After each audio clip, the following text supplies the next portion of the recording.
I don't want to hear it though. I feel more sorry for you than me, but I don't like it. This is bullshit. I don't like so. I don't like snow. That's 4-letter word. Bad word. I don't like snow.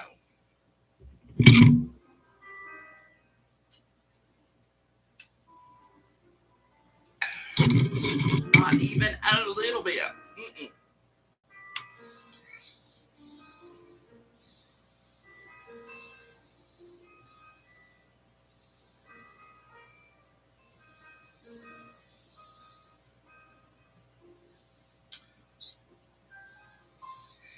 Hey, Ori.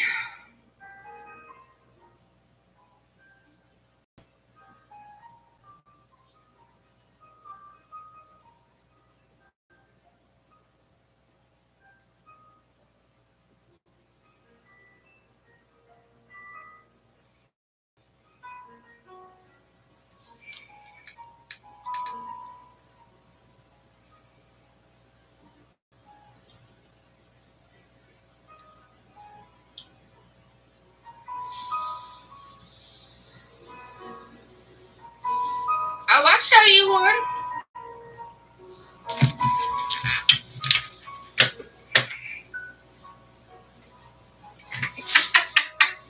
It's a sweater. I got it from Walmart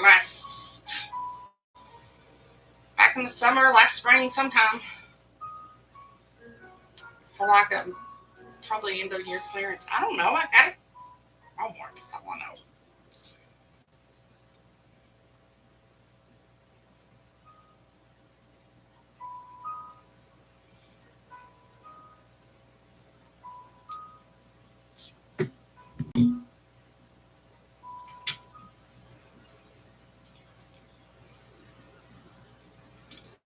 Has Shannon not sent you a picture of snow? She just sent me a picture of snow. Let me send it to you. She sent me 2 pictures of snow. Oh no, she sent me a picture. Negro.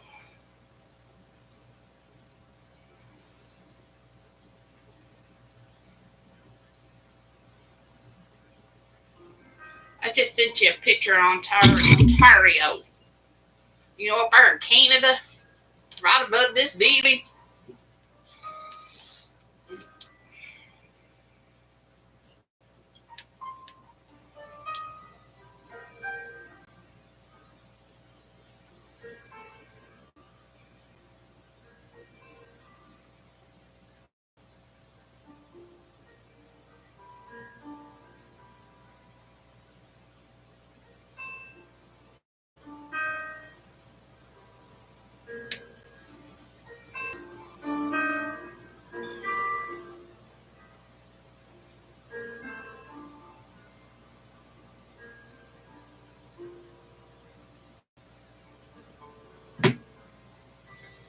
Oh no, that's horrid. That is some bullshit. That is some big bullshit.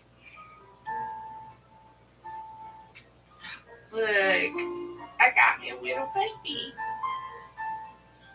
Sit here and I rub it while I'm working.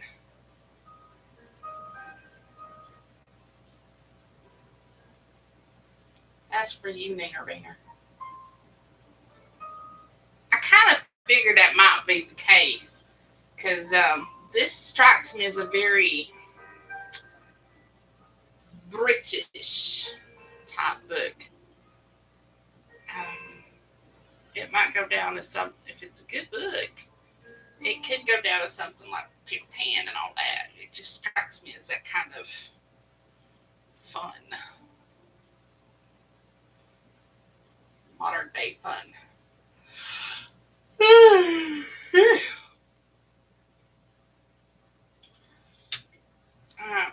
About 3 more minutes and then we'll start because I'm cold.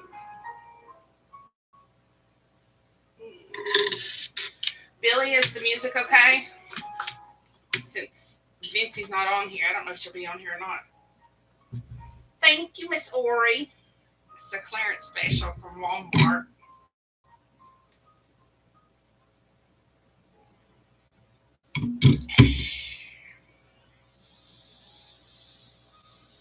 Good.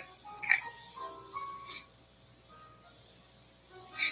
Judging by the cover of the book, which I know you're not supposed to judge a book by its cover, but it seems a kind of mystical. Shame on YouTube. Hi, Vincy Lou Who. It seems like a very mystical type story, so I thought Disney would be a good background for it.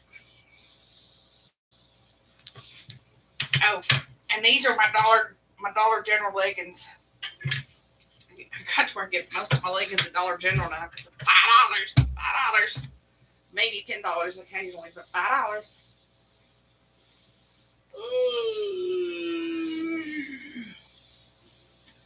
One more minute, and then I'm gonna start reading, y'all.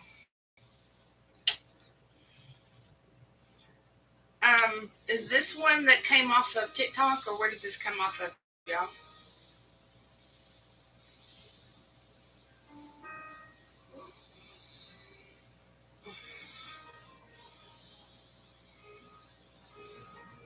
Nina Rainer, you guys start telling me where these books are coming from, because I don't even know.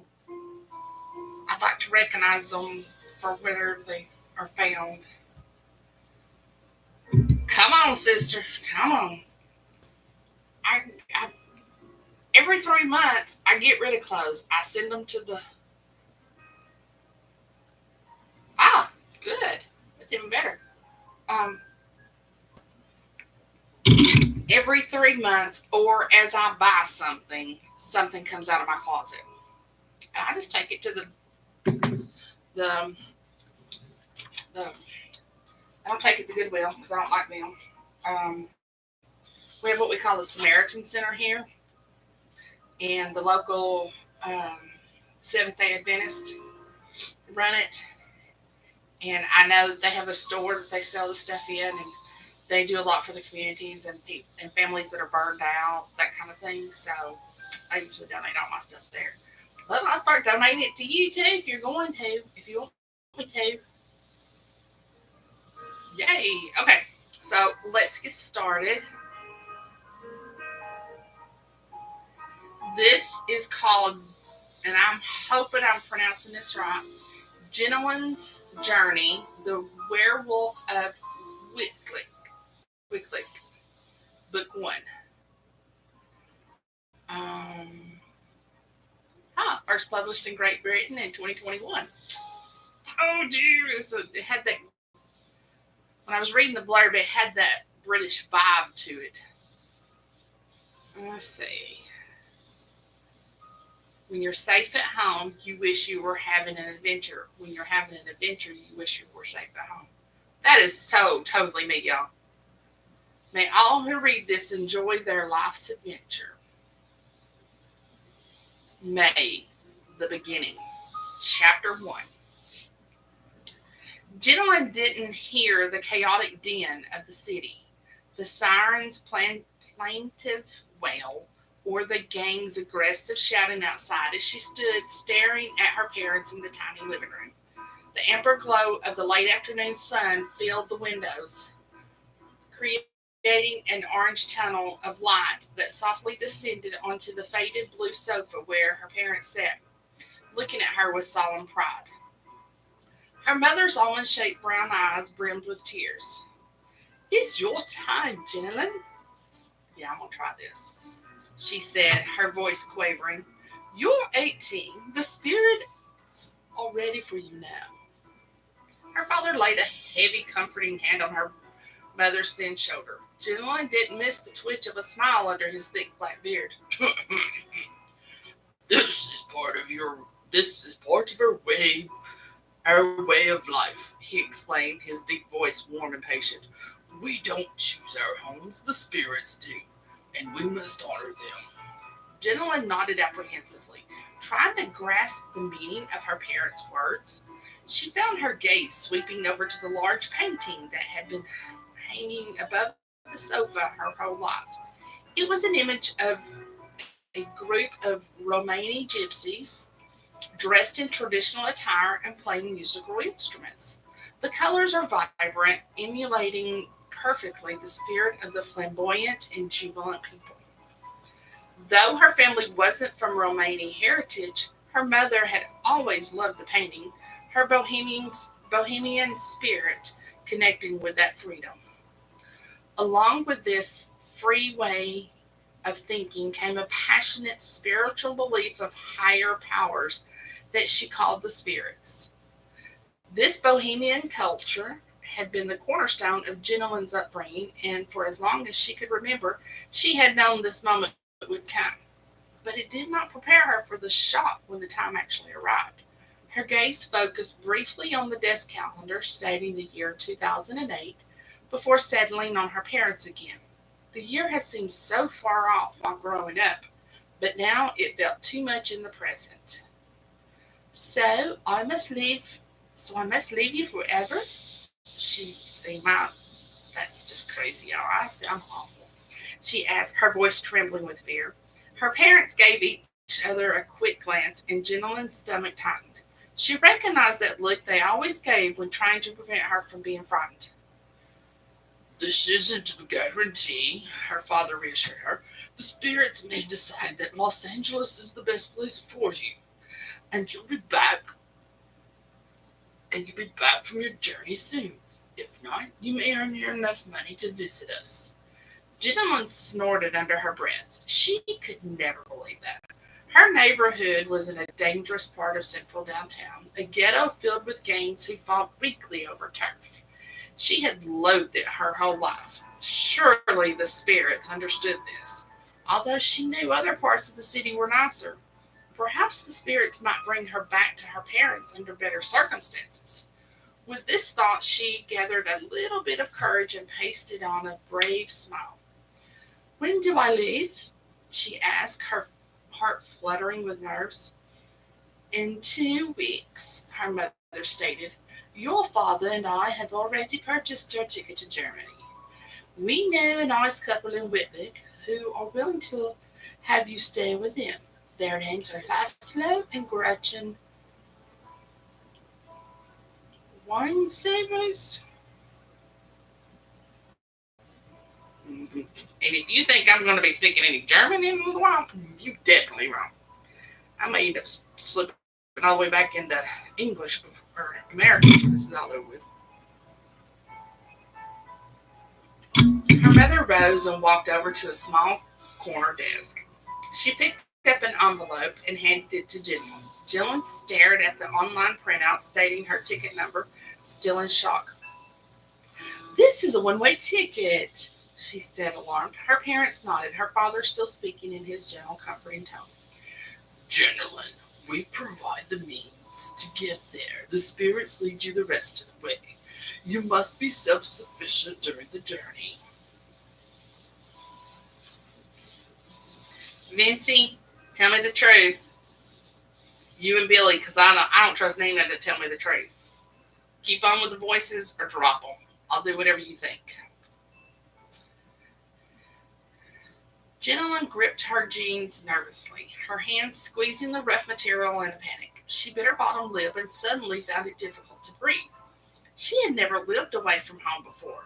How could she survive all on her own in a strange country? Her mother saw the terror on her face and was quick to encourage her.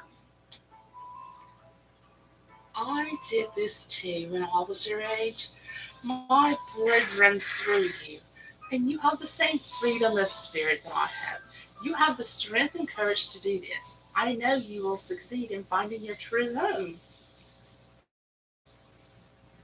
Why did you choose Germany? Is it because you know people there? Jenelyn asked in a numb voice. Her mother's full lips parted in a crooked grin as she explained. It's tradition that the first destination is always the country where your maternal great-grandfather was born. A woman I met on my journey kept in touch with me, so it was convenient that we knew someone there. I've never shared with you the details of that journey tradition. It was a time, but now you need to be prepared. I knew you would, Ori. You could eat something bad if you had to. She had settled back into the blue sofa and reached out a hand for Jenelyn to hold it and to come sit with her. Jenelyn tried taking a deep breath to still her racing heart. This was her family's tradition. She needed to focus through the nerves and pay attention. Her mother continued. This tradition started with my great grandmother. Her journey was due to necessity since her family was killed during the Civil War. She was also not a religious woman, but had strong spiritual beliefs. When she became orphaned at 16, the spirits came to her. They told her where to go and continued to lead her until she found settled.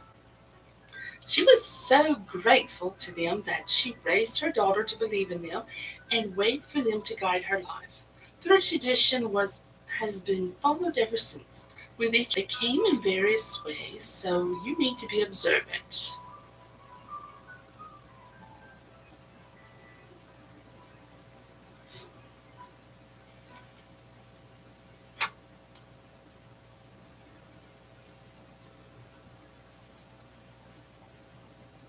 Hold on, I'm looking at something.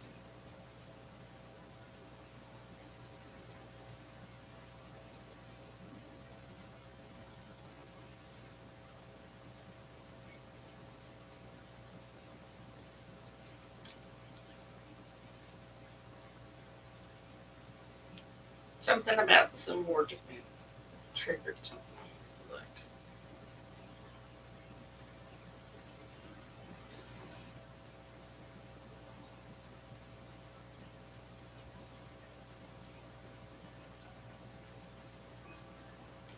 You know what?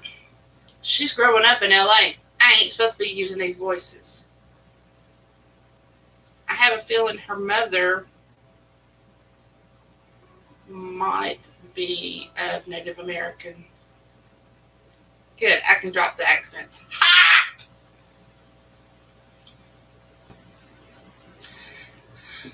Her mother continued. This tradition started with my great grandmother. Her journey was due to necessity since her family was killed during the Civil War. She was also not a religious woman and had strong spiritual beliefs. When she became orphaned at 16, the spirits came to her. They told her where to go and continued to lead her until she found my grandfather and settled. She was so grateful to them that she raised her daughter to believe in them and wait for them to guide her. The tradition has been followed ever since, with each generation successfully finding their true home. The rules of the journey are simple. Always listen for the spirits contacting you. They come in various ways, so you need to be observant. You'll feel them when they appear, just as you'll feel when they leave, and never settle until the spirits let you know it's time. Yeah, there was something about the LA Los Angeles connection there, and I got to read and I thought, oops, I missed something there. And there's no way of knowing how long the journey could be, Jenelyn asked, biting her lip worriedly. Unfortunately not, her mother said softly. Just have faith that they're guiding you in the right direction. I would give you some advice, but I think a lot has changed in 30 years. Jenelyn felt a tear escape and slide down her cheek. She didn't trust herself to speak without breaking into sobs. Her pale face and watery eyes, which were full of anguish, didn't escape her parents' notice. They stepped forward to hug her, and she basked in the warmth of their familial love. That night, Jenelyn sat on her single-sized bed and looked outside her small apartment window. Neon lights flashed from the bars outside, and she heard loud voices calling each other, their cries boisterous and angry. Why the spirits had chosen Los Angeles to be her mother's true home bewildered her. But she assumed it had something to do with her father. Her mother had followed the bohemian way of life from birth, and when her father had married her, he had chosen to practice the culture. They had met at the corner market, so Jenelyn couldn't be too disappointed in the spirit's decision. Her parents adored each other and had raised Jenelyn in a circle of love and support. However, she despised their neighborhood. Her parents were too poor to go on holidays, and she had never been any further than an hour away from home. She went to her window, straining to see the twinkling stars behind the towering skyscrapers. As much as it scared her, she wanted to leave the neighborhood and travel the world. She wanted to see more sights than a gang fight on the street or drunken fools wandering past homeless people who had given up all hope that a better life existed. She yearned to see rolling hills and peaceful country towns. She stared at the ticket lying on her bed between her much loved childhood stuffed elephant and a tattered gold throw pillow with one consuming thought: her journey. Wistfully, she picked up the stuffed elephant, running her fingers down the golden tassel on the circus blanket it wore. It was the first stuffed animal her father had bought for her. She had been 3 when they'd gone to see the circus. Despite their meager livelihood, her parents always ensured she had everything she needed, and most importantly, their support and love. Hey, princess, I love you too.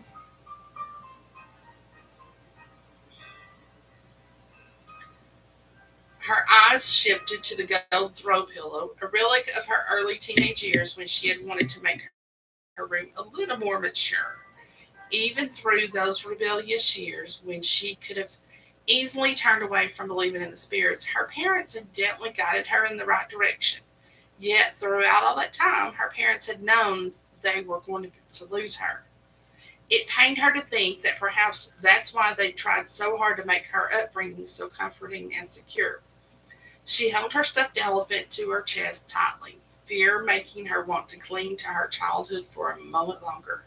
She desperately asked the stars, "Do I have the wisdom and courage to do this?"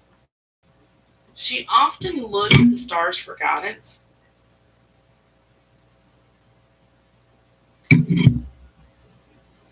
but tonight they twinkled silently back, and she wondered if she could have heard their answer if a car bursting with rap music hadn't been driving by. A soft knock rapped on her door, and she turned to see her mother smiling at her, her coal black hair tinged with strands of gray. Jenelyn had watched their hair turn from shining black coal dust to a smoky gray tinged with black highlights. It reminded her of how old her mother was and made Jenelyn think about how many years she had prepared for this. Even then, it wasn't long enough. "I've come to say good night and see how you're doing," her mother said, her eyes warm and understanding. Jenelyn shrugged and sat on her bed. Her mother sat next to her, wrapping her arm around Jenelyn's athletic shoulders, molded from years of playing on her school softball team. Feeling her mother's warm arm around her stifled the rising panic in her stomach. "I suppose I'm all right," Jenelyn said, "but I'm scared. I don't know if I'm ready for this." Her mother shook her head, her tone rueful. "I know I wasn't." Jenelyn looked at her in surprise, and her mother nodded. "Oh, yes, I was petrified when my mother told me," she admitted. "Nothing can prepare you for what's to come, but we can have faith that the spirits will guide us in the right direction." Jenelyn frowned, serious doubt weighing on her as she wondered whether this path was the right choice for her. "Do you feel that the spirits chose the right home for you?" Her mother listened to the chaos outside and seemed to know what Jenelyn meant. She pondered for a moment, and Jenelyn imagined she was thinking of the unknown possibilities that could have been her life. "I agree that I would not have minded a quieter place," she answered, "but I can't second guess them. I met your father, didn't I? And how would I have gotten my little miracle if I hadn't come here?" Her mother gave her a tight hug and stroked her hand through Jenelyn's raven black hair. Jenelyn knew her mother was right, but she wished for a better life for her parents. She hated the moment, or she hated the thought of them growing old here.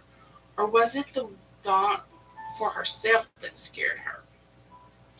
Although it terrified her to leave her parents, deep in her heart she yearned for a life of her own and understood that the journey could fulfill an unspoken promise of a happy future. I wish the spirits would guide me to a place where with green countryside for as far as the eye can see, she said. Seems a little impossible, doesn't it? Her mother gave her a quizzical glance and then raised her eyebrows. But I wouldn't be too picky, gentlemen, she warned. There are so many wonderful sights to see in this world. It may surprise you what you end up loving. The spirits know what is best for us all. Jenelyn knew her mother was right. She had to have faith, but that was easier said than done. Her mother got up from the bed and stretched her long, graceful arms, reaching high. Jenelyn loved her mother's arms. They were a dancer's arms, and back in her day, her mother had been able to dance in as elegantly as any professional had. Jenelyn wished she had inherited such grace, but unfortunately she had only acquired two left feet. It's been a long day, her mother yawned. I'll see you in the morning. Rest easy, gentlemen. You still have another 2 weeks before you leave. Jenelyn smiled. I know, and I will.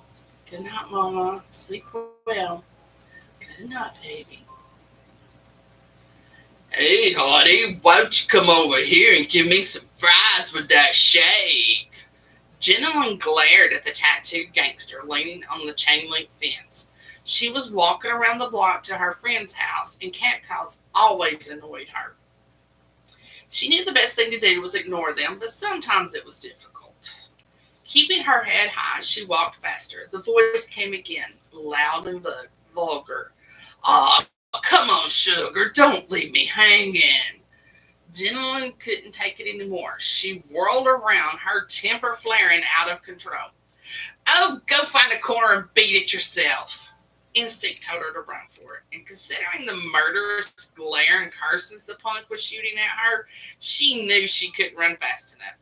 She immediately took off, knowing the gangster would be on her heels. She looked behind her, not surprised to see his dark, hateful eyes and red face seconds behind her. But because of his drunken state, he tripped on the footpath and fell heavily. Jenelyn sprinted around the corner and didn't stop running until she got to her friend's apartment. Her heart was beating fast, and she shook with adrenaline. Idiot!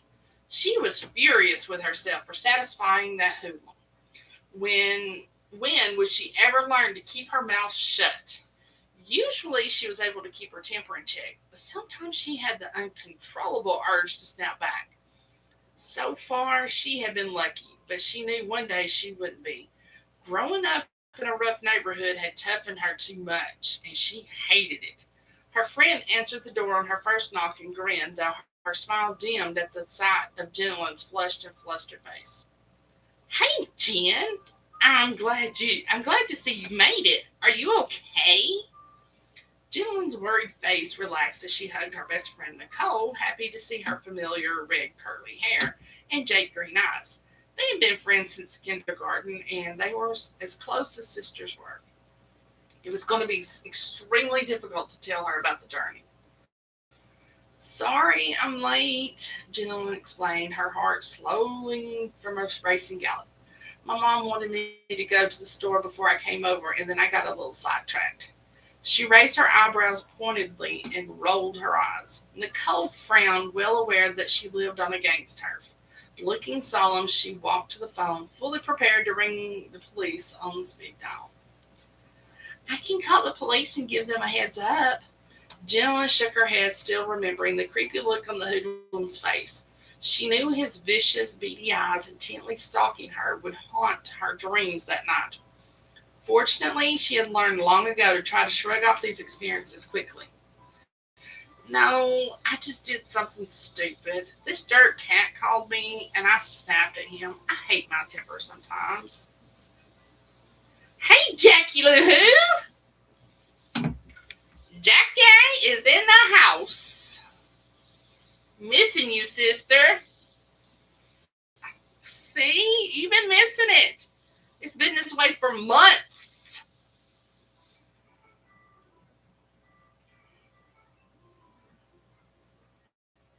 Nicole chuckled, leading Jenelyn to her bedroom through a tiny kitchen with peeling white linoleum and faded yellow cabinetry. Jenelyn noticed every detail, knowing it was the last time she would ever see it.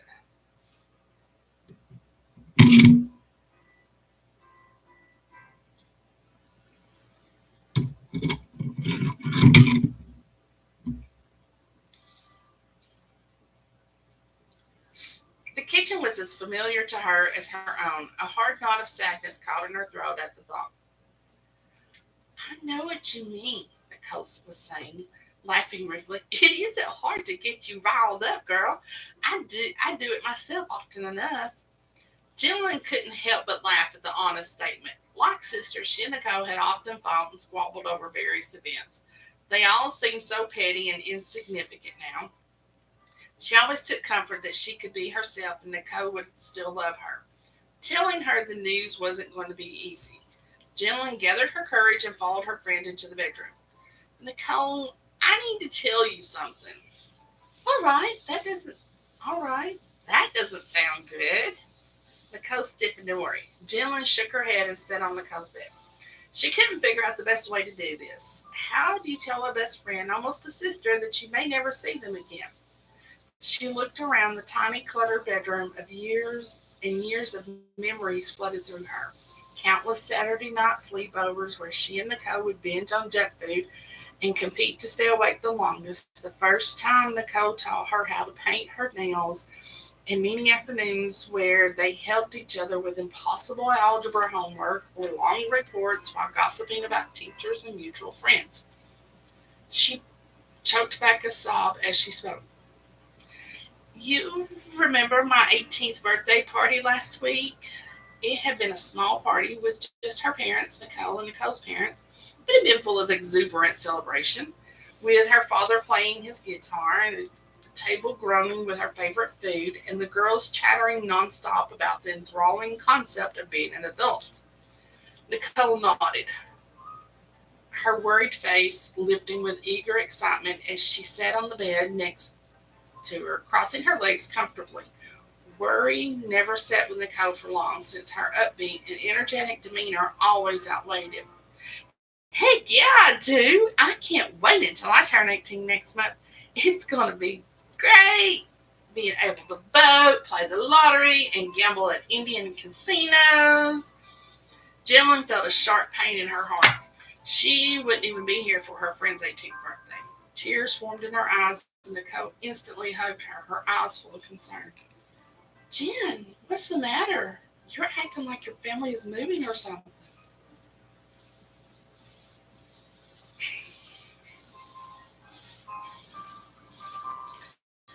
Jenny shook her head and managed to speak, the words falling through the air like lead weights.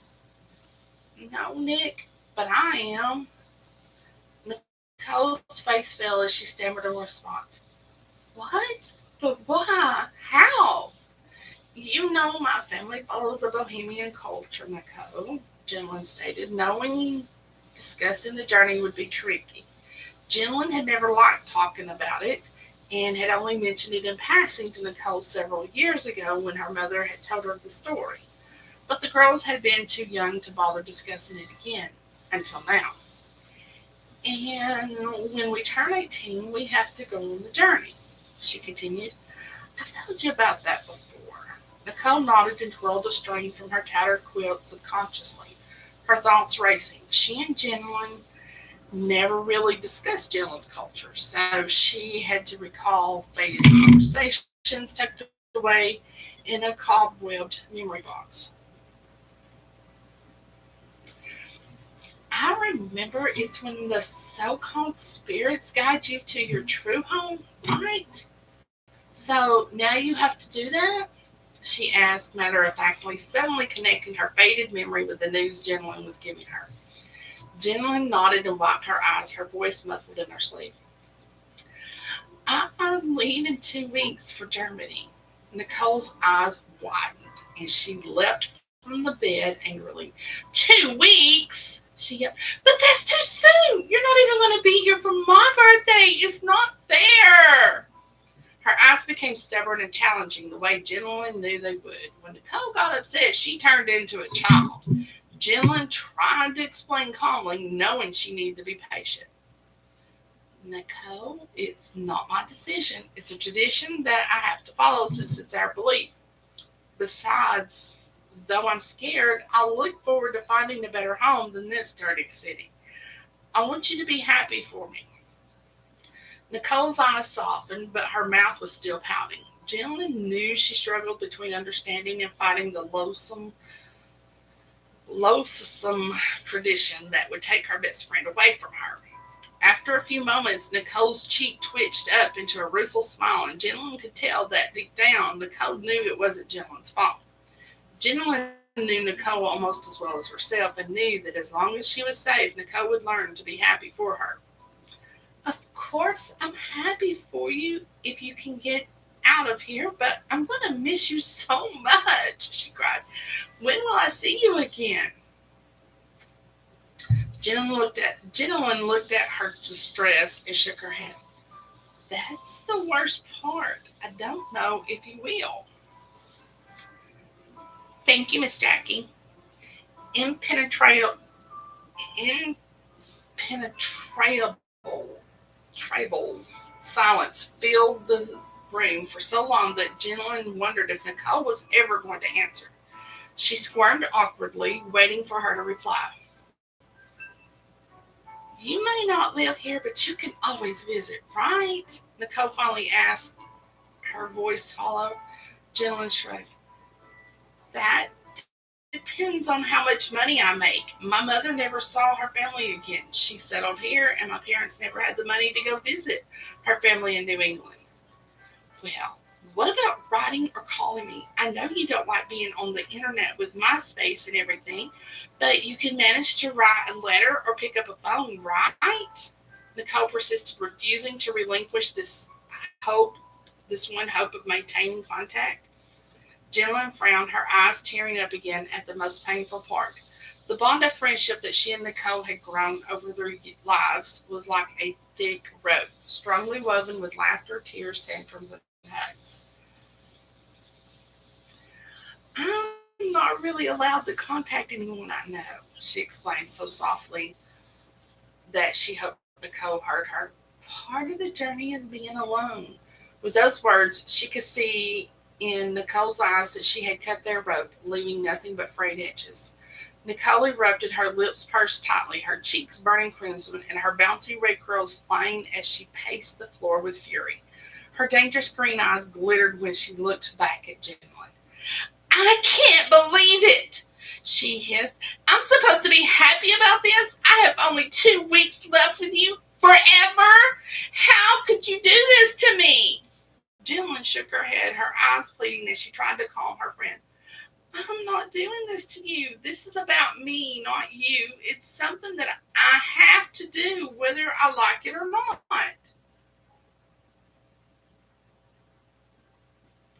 Jenelyn was surprised at her friend's vehemence,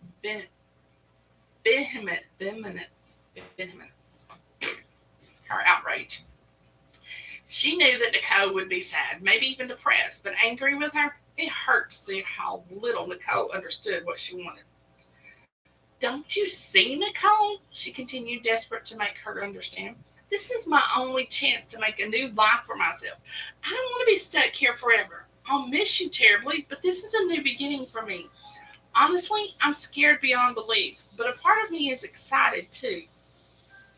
Nicole took a step, a deep, shaky breath, and tried to calm down. She sat back down on the bed beside Jenelyn and gathered what patience she owned. Her angry red cheeks softened back to their regular pink blush, and Jenelyn knew that meant her friend's outburst was over. To Jenelyn's relief, Nicole's voice was calm and collected when she next spoke, but her eyes were distant.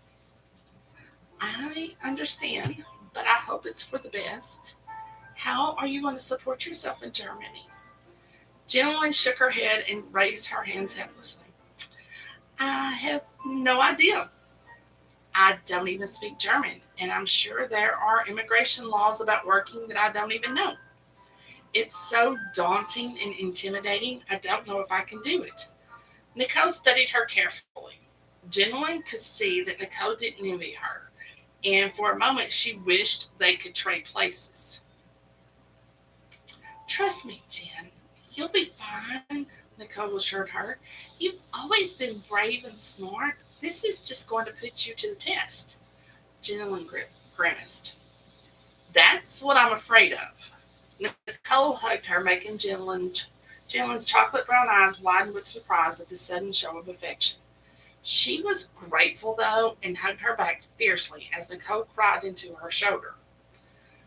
Oh, Jenelyn Doe, I'm going to miss you so much. Nicole, Jenelyn laughed, her voice muffled in Nicole's red curls. It isn't like I'm dying. I will do everything I can to come back and visit. Or better yet, you could come and visit me when I settle. Nicole narrowed her eyes, suspicious. I would, but when are you going to settle? Jenelyn shrugged, knowing it could take years. I don't know. I have to keep going until the spirits tell me to stop. I'm going to have to learn how to listen to them carefully. Nicole pursed her lips, her face heavy with resignation. Well, let me know. Then we'll see what we can do about finally meeting again. 2 weeks later, Jenelyn's father was putting her bag in the boot of a cab outside of their apartment complex. The time had swiftly disappeared between being busy, visiting Nicole as much as she could, and going on final day trips with her parents. The entire time she felt as if these last moments with her friend and family weren't long enough. Nicole's anger had thawed, though she was a new distance between them. There was a new distance between them that told Jenelyn their friendship had shifted slightly. No longer were they carefree girls bonding over school and childhood. Now they were two young women growing apart into their own lives. But her time with her parents had been the most bittersweet. They had spent their last moments together as a family visiting places they had enjoyed while she was young, such as having picnics on the beach and dancing to her mother's favorite music at home. These treasured moments had touched her deeply and made her wish she could turn back the clock to spend more time with them. The final day had come now, and Jenelyn and her mother were hugging intensely, neither one wanting to be the first to let go. You be very careful, Jenelyn, her mother sniffled, two streams of tears falling down her cheeks. I will, Mama, Jenelyn assured her, but I can't believe you and Papa aren't coming to the airport with me. Mother sadly shook her head. She grasped Jenelyn's hands tightly as she pulled away from their embrace and studied Jenelyn, seeming to memorize every line on her daughter's face, from her full lips to her milk chocolate eyes. Jenelyn watched her mother's eyes change from seeing her little girl to understanding the young woman she now was, and heard the heartbreak in her mother's voice as she said her final words. It's for the best, baby, she murmured, a sob choking her voice. I keep saying goodbyes, especially at airports. Besides, it's good for you to be on your own from the moment you step away from home. And don't forget to watch for Laszlo and Gretchen when you get to Germany. They'll meet you at the airport and should be holding a sign with your name. Be safe, sweetie, and may the spirits protect and guide you well. Her father came up behind Jenelyn and enveloped her in his strong arms, squeezing her tightly. For a brief second, Jenelyn wished he would hold her forever, and she could return to being his little girl who never had to leave his side. When you say goodbye, Jenelyn, we never say goodbye, Jenelyn, he explained firmly. It is Leitchko Drom, good journey. I learned that from your mother, and it is a very wise saying. Jenelyn nodded quickly in agreement and tried to keep her tears from spilling. She wanted her parents to believe she was brave and capable so they would feel better about her leaving. Then let's go drum, Mama, Papa, she said valiantly. I love you both, and I hope that the spirits will allow us to meet again. Her parents hugged her one last time, and Jenelyn couldn't keep her tears in check. Finally, she broke away and got into the cab before her parents could see her tear-stained face. Her voice was thick with sorrow, but strong as she gave her orders to the cab driver. Take me to the airport, please. Okay, I'm probably going to stop there. The reason being, that was such a long chapter. And the next one is just as long. So we're going to stop with that chapter. It's a good drop off point, though, for you guys that are listening, because that starts you on chapter 2 of as she's leaving the airport and going to Germany. So, because it would be 9:30 before I finish the next one, if it goes by this one. So, alrighty, everybody. This book is free on KU. It is called Jenelyn's Journey, the Werewolf of Wittlich. So, if you read the blurb, it's about her journey and visiting different countries. This book happens to be the one in Germany. There are, I believe, 4 more in the series. I don't know if she's got that down in here yet.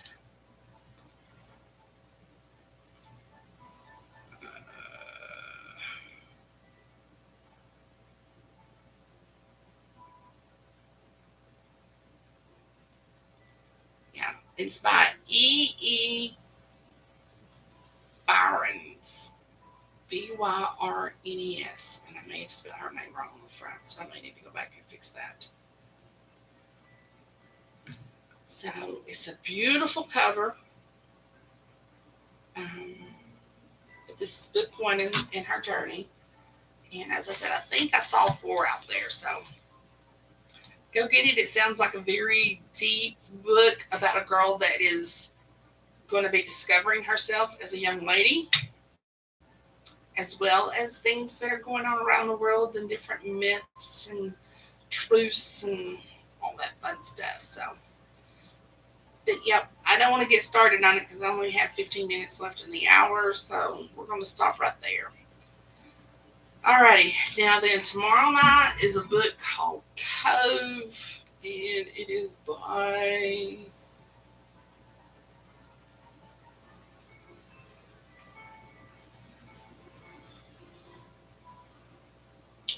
Maureen Shiganino. Whimsical Cove revamped, book 1. So, come back tomorrow night. Looks like we got some PNR going on tomorrow night. So, everybody have a great evening. Stay warm, everybody, but you hussies down there on the coast. And I will see you guys tomorrow. Happy reading.